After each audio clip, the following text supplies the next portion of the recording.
Hey, I'm Sommelier André Hueston Mack, and today I'm gonna be tasting a selection of non-alcoholic.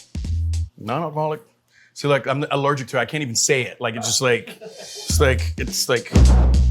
Today, I'm gonna be tasting a selection of non-alcoholic wines, cocktails, and spirits, and more. A lot of them are gonna be new to me as well. You know, this is a fast-growing segment within the industry. I think the growing push is for people just wanting to drink something without the side effects of alcohol. Ultimately, I think that these have to be pleasurable. They have to taste good in order for them to be, in my mind, to be successful. I have an open mind and I want to walk through these things with you guys and to see if we like them or what we think about them. So first up, we have Ghia. This is the original Apéritif. This comes in at $38. Generally, Apéritif is meant to be enjoyed before the meal. It's a starter. It's kind of to kickstart your palate, build your appetite. And they're generally lighter, nothing deep or heavy or anything like that. Just light and fun, and key component, acid and some bitter. The bitterness kind of really helps start your appetite. Apéritifs are, in some countries and regions, definitely cultural things. And I think for a lot of people, it's a mental thing too, right? I would even go so far to say that Apéritif has become a lifestyle of some sorts for some people. I'm not surprised that there's a non-alcoholic market for it, but a Sprite could be an aperitif, right? Like, you know what I mean? When you say non-alcoholic aperitif, it definitely elevates whatever you're talking about to a certain level for sure. So they say serving size is 1 ounce, so we'll eyeball it here. It's definitely got you in the mind frame of like, this is a mixer. Maybe you built your drink around this thing here. Oh, wow, okay. It's very vibrant. It's like lots of ginger on the nose. Lemon halls, lemon balm or something like that, right? But like those lemon cough syrup drops. It smells really pretty and beautiful. Ah, it smells amazing. It's not sweet at all.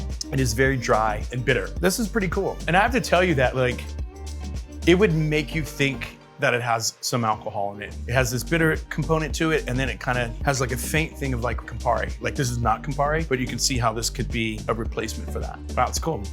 It almost seems backwards, but anytime you're making booze, like you don't have to list all the ingredients in it. This is not booze, and so you have to list ingredients on it. There's nothing that really jumps out to me like, aha, like this is the secret sauce. These are all ingredients that at least I can say them, I can pronounce them, I've heard of them before. But that's what's interesting to me. It just seems extraordinary that they would be able to make something like that from those ingredients. So next up, we have the Ghia Spritz, and this comes in a 4-pack, around $22. So this is about $5 or $6 a can. And so it looks like they've taken their bitter aperitivo that we tasted earlier, they spritzed it. So they, made it sparkling, fizzy, and put it in a can. This represents RTD, so ready to drink category. You're starting to see a lot of this like canned cocktails already. So you definitely see this on the alcohol side, but now you're starting to see on the non-alcoholic side. You don't have to do anything except put it in the refrigerator, crack it open, get the party started. I think it's a moneymaker for everybody. It's a new category, so the economy is excited about that. If you bought a mango in the store, that costs one price. It costs way more once they cut it up and put it into another container, but it's portable. They've done all the work for you. Looks about the same flavors. Lots of lemon, rosemary. Wow, the lemon is just crazy. I mean, it smells really beautiful. Like I want to drink all the cans in the world by smelling. This is something that smells good. And it's like, oh, this could be potpourri or it could be a drink. Like it's that powerful and floral, but beautiful. That's rocking. I mean, I would drink that. And I think just the Spritz adds enough lift to it that makes it, somewhat festive. And it cuts a little bit of the bitterness from like the 1 ounce pour that we had before. It was just kind of thick and it almost felt like concentrate to some degree. Lift just like uplifts everything, makes it brighter, and it's like fun. Dances on your mouth. If you don't drink alcohol and you're at a table, you want to have something special with your meal, this has that, right? In all intents and purposes, yes, it's a soda, but it didn't taste like any soda that you know, so then your brain automatically puts it in another category. I believe that this is worth the price because soda doesn't make me feel a special way. Like eating a hamburger and eating a steak, right? Same thing, but just it's a different experience. This is called Saint Agrestis. This is the Phony Negroni, and this comes in at $5 a bottle. So this is 6.8 ounces. This also falls into the RTD category, so ready to drink category. Negroni, if you're not familiar with it, is a somewhat famous cocktail. Negroni is kind of one of those perfect cocktails where it's 3 equal parts. So there's gin, sweet vermouth, and Campari. And so how do you replicate that in this? But when you take a step back and don't look at the 3 ingredients you start with and actually focus on what the cocktail tastes like, which is greater than the sum of its parts. But what's interesting is that this is a place that's also a distillery. They make alcoholic versions of some of those things. And so I feel like they have an inside track. This is not a company that decided they just wanted to make this. They're already in the booze business. I think that's probably why it's well received. So we're gonna go ahead and open this up. And this is what I would say was different about a regular Negroni. It has some carbonation to it. Smells like a Negroni, right? This is it, right? It tastes like grenadine, very super bitter. I mean, that's a Negroni. I think the only thing that would be missing a little bit, like there's some botanicals in it. It has the distinct smell and taste. Like it's just like, if you really want the flavors of a Negroni without the alcohol, this is it. I think for a lot of people, they might think it's alcohol in here. It doesn't have that warmthness that you get when you digest alcohol, but there's the warmthness of bitter. Nah, I think this is kind of genius. All right, so next up we have Agave. This is a blue agave spirit, and this comes in at $40. Blue agave is the plant that's used to make tequila. They look like a big ass pineapple. It's something that's planted in the ground. It can't be mass produced. That endures a lot of the price. What it says here, they're using all the traditional methods. So they're taking the plant, they're bringing it in, they're cooking them in these traditional ovens, but they don't go through the fermentation process. And so it doesn't produce alcohol. And it's funny, I was perusing the bottle, it's like, it says owner Lewis Hamilton. I was like, the Lewis Hamilton, that guy? And so it is somewhat of a celebrity brand and kind of makes sense. It's on brand. It's like you drive race cars for a living, like probably shouldn't be drinking and driving, right? So we're gonna go ahead and open this up here. It'd be interesting to see what rules apply to this. Can they add coloring? It doesn't say anything about oak agents. I'm wondering how it picks up the color. And maybe because it's, the cooked pina, I don't know. You get the agave and it seems like muted. It's not like tequila. This isn't powerful coming out of the glass, but I smell something a little sweet. Vanilla is present. Not extract, a vanilla milkshake or a vanilla ice cream that's milk. All right, yeah, this is interesting. I wouldn't imagine sipping this over ice. It has a sweetness to it. It tastes watery, like it feels like it has no structure in that way. It's coconut. That was driving me crazy. I wouldn't think that like this resembles tequila. It doesn't taste bad. There's no burn or anything like that. And I would say that is what tequila is, but that's a merge of alcohol being present and the agave plant. I came in with an open mind, but I can't help it. If I'm reading what they actually print on the bottle, it sets me up to think tequila. Maybe I need to put it in a cocktail, to appreciate it that way. I remember the first time I ever had an Impossible Burger, and like they had onions, lettuce, cheese, all that in the bun, and you eat it, and you're like, okay, that tastes like, that closely resembles a hamburger. Like maybe I wouldn't be able to tell. But once you had it on its own by itself, you're like, I don't know what that is. And I think maybe the same thing here. Like maybe if we put it in a cocktail, I'm thinking margarita, that you could taste it or pick it out. That ain't it, player. So next up is Monday. This is zero alcohol whiskey. This comes in at $45. Alcohol-free whiskey. I kind of thought that was the point, but I get it. I'm not making fun of this category. I'm interested in this. We don't know actually what it is, right? Does it really say what's in it, so to speak? This is the growing part. Like, how do people identify, right? Like, if I'm not drinking anymore and I'm a whiskey drinker, I don't think I want to drink a bitter aperitif. I don't want a phony Negroni. I would want something that mimics the taste of whiskey. Because it has whiskey on the label, that's the angle where I'm coming in. That's what they're going for. And then I will take a few steps back and just kind of analyze it for what it is. Is this well made? What is it about? Like, off the first smell, it kind of smells like a cross between Whoppers and Milk Duds. When we used to go to theater, my brother used to dump all the candy into the popcorn so like no one else would eat it. Coffee, burnt sugar, brown sugar. Those aren't things that lead in whiskey. There is some vanilla, but like there's no toastiness or anything like that you would associate with. I think it does say on the bottle that there's been a little lifetime in oak, and maybe that's where some of those flavors are coming from. When we talk about bourbon or we talk about wine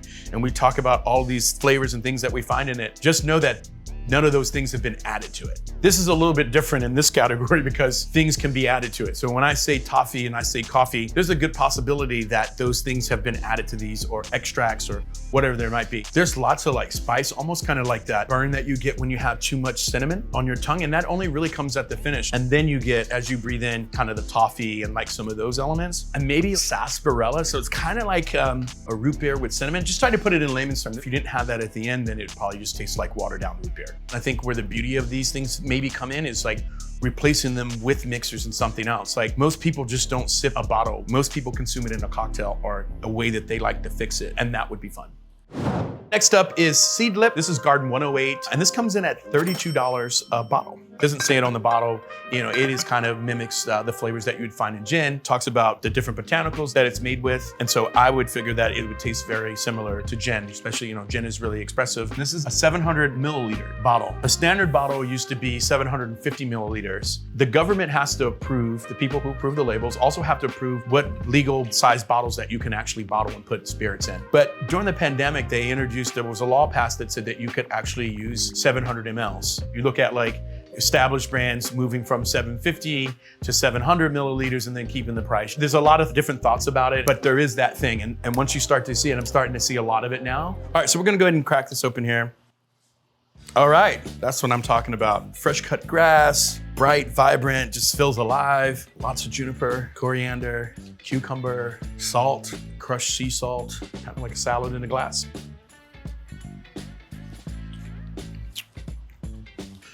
And that's it. Kind of like seltzer. On the nose, it smells amazing, and then on the palate is very, very light. The aromatics are totally there. I can see why it exists, right? It's like it's a need for people. I think you don't know what you need until like somebody presents it to you. I'm not into the negative thing, and it's nothing negative about it. It's just like when I thought about the overall thing here, like what we're selling and what's happening here. This costs more than a decent bottle of gin. I'm just like.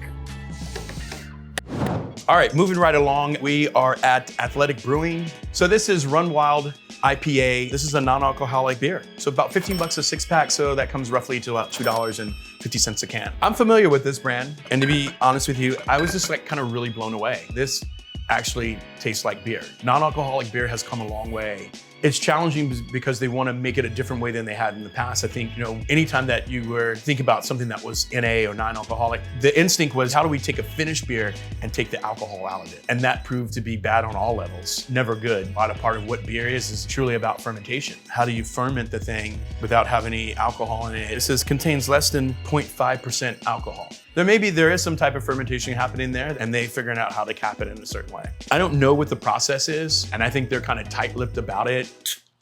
Aha! So it has carbonation, looks like beer, smells like beer. Not overly crazy hoppy, but hoppy. That's crisp, fresh beer. It's pretty hoppy. It's herbaceous like that. It's beer, it's crisp, but next to another IPA that actually has alcohol in it, it's a different game. It's weighty, it's heavier. You have the effects of alcohol. You taste it right away. Overall, a great beverage. Like this is like cutting lawn, you know what I'm saying? It's like. So next up is Proxies. This is called Red Clay. This is a non-alcoholic wine alternative. This sells for $25. So we're not calling this wine. It's not wine that was made and then we took the alcohol out or anything like that. It is definitely an alternative to wine. So traditionally in this space, it used to be wine and then they run it through a machine and they de-alcohol it. And those haven't been of really great quality. Proxies wanted to do something different. Their parent company is a vinegar company. For a lot of them, they use a vinegar base and then they use teas and they use real fruit juice, in some instances, grape juices. Wine is made from fermented grapes. This doesn't go through any type of fermentation. And so I think it gives you a little bit more leeway and it's kind of fun to play around with. I do have an affiliation with the company. Early on, they tapped me to create my own blend. We make a Pinot Noir and I wanted to be able to recreate something like that, but a non-alcoholic wine alternative to that. We use Marionberry, which is a berry that's local to the Oregon area, Earl Grey teas, oolong teas, and they have my little face on there. Come on now, you can't put me on a spot like that, player. All right, we're gonna go ahead and crack this open. So this is cranberry, cran-cherry. It reminds me of like Ocean Spray, you know how they have those mashups. It's so funny, we call it P-Funk, right? Like Pinot Noir can have like this little bit of funkiness to it. I don't know if that comes from the vinegars or everything more from the vinegars than the tea. Actually smell Earl Grey tea here. There's a sweetness from the fruit. There's definitely acid, and that's from the vinegar. It's refreshing. So in wine, we talk a lot about balance. If one of the parts sticks out more than the other, then it's not balanced. So if the wine has too much alcohol, it's alcoholic, that's out of balance. If it's too fruit forward, then that's out of balance. If it's way too much acid, that's out of balance. And so when we talk about balance, it's about all of those being symbiotic and being at the same level. What I would say here is that the acid makes it finish up clean. Yeah, it's legit. So next up is Leitz Sparkling Riesling. This is called 1.0, and this comes in around $18. So this is a different category. This is not a wine alternative. This is a category where it's made de-alc. This wine was made, the wines which had alcohol, and then they de-alcohol it, and that's a process that can be done in several ways. Josef Leitz is a well-known winemaker, top-notch guy. His wines are served in all the top restaurants in the world. I've never tasted this before. It'd be interesting for me to see how it tastes. Apples, pears, slightly smoky. I say like smoky apple, a little bit of lemon custard. It's like a cross between apple cider and like sparkling wine. Like it's not heavily apple, but there's apple there. Once you put it in your mouth, it's lots of carbonation. It's fun for a second. I totally forgot that it was non-alcoholic. And the characteristic of a Riesling is kerosene, petro, and it has that. I wouldn't call it gas, but like it's like petro. It's faint, you can smell it. When you think about Riesling, what most comes to mind for most people is that it's sweet. This is bone dry. Non-alcoholic wines have a certain taste, and this has it. It's not a bad thing, but it's just something I can pick up. If you're celebrating with everybody, it looks like wine, blah, blah, blah, and like everybody's happy and everybody's joyful and you don't get the headache with it. So next up we have 3 Spirit. This is called the Nightcap, and this is a botanical elixir. So this comes in at $39 in a 500 milliliter bottle. So this is an interesting category that we're starting to see spark up. It's all about relaxing body and mind, like really pushing the health benefits, but kind of under the guise of a spirit. It talks about being a functional spirit. For me, I just take that term as like maybe you're able to move, like get things done. You know, maybe it's supposed to enlighten and give a high like that in that way. But I get this and I understand that there's a market for this. You know, I have no idea what to expect, what's in here. Botanical extracts, Szechuan pepper, lots of different things, but I want to see how it all comes together. That's it. I think the only way to kind of find out what's going on is to open it up. We shook it up like it says. Right off the bat, it smells like liquid Ricola. There's glitter in the glass. There's all kinds of floaties in here. Anyways, honey, lemon balm, almost kind of like a recipe for cough syrup or like some of those kind of remedies. The sediment in there is like something that they add that's powdery. There's like lemon balm, herbs, honey, and then at the end, there's cinnamon. It definitely has particles in it. It's made natural. It hasn't been filtered or anything like that. I think all of those are a good thing. But at the end, there's definitely some type of spice in there that kind of kicks everything up. You have habanero, so there's pepper, and then that's the Szechuan pepper. There's a little bit of heat from that. What I'll say is it doesn't taste like an alternative medicine kind of thing, right? I would drink it because it tastes good. You know, this bottle would be gone in one sitting, you know, if you ask me. But I think also that's a testament to the quality and what it tastes like. It tastes good. This is Ken Spritz Energizing Flow, and this comes in at $6 a can. So this says gently caffeinated, and it has 50 milligrams. The average coffee, from what I'm told, has about 100 milligrams. So it doesn't seem that crazy to me. It does kind of fit in the category with Red Bull, all of that Monster, like that kind of thing. But also because it's preaching mind-altering kind of things, that maybe it falls on this side of the category, but best served socially, right? And so you don't socially drink energy drinks, right? You don't socially drink, you know, people don't corral around that. And I think people definitely corral around, you know, drinking rituals that typically involve alcohol. All right, we're gonna go ahead and crack this open. What color do you think it is? Yellow. Very herbaceous, backed with strawberries.